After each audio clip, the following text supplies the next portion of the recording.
Mana telefonlarga ulab ishlatib qo'ydik. Hozir Rossiyaga ulab beramiz. Mana telefonlarga ulandi.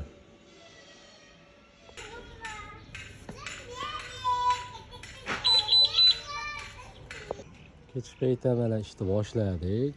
Har kuni o'zi 2-3 ish bo'lyapti. Ba'zi bir xonadonlarga borsak, ba'zi bir xonadondagilar syomka qildirmayapti.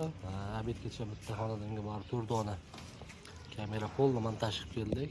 Uydagilar o'zlari chet davlatda xizmat safarida ekanlar. Shunaqa Instagramga qo'ymang deyishdi, iltimos qilishdi, qo'ymadik. Ba'zi bir xonadonlar o'zlari ruxsat berishyapti. Hozir biz Sir harakat mahallasidamiz. Bitta xonadonga oldin ham ichkariga Wi-Fi kamera qo'yib ketgandik. Hozir ko'chalarga ham bitta Wi-Fi kamera o'rnatyapmiz. Uni montaj jarayonidamiz. Xudo xolasa kamera o'rnatib ishlatib o'g'illari Rossiyada xizmat safarida ekanlar. Bizga aksariyat Instagramdan faqat chetda yurgan, Yevropada, Rossiyada, Koreyada yurgan, xizmat safarida yurgan aka-ukalarimiz murojaat qilishyapti. O'zimiz borib kameralarni olib o'rnatib, uydagilar telefonlariga ulab, keyin ularni ham telefoniga ulab beryapmiz.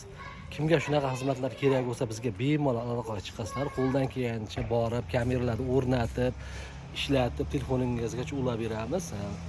Har doimgidek o'sha Mimola kamera xizmatingizda doim bizga murojaat qilaverasiz. Sog' salomat.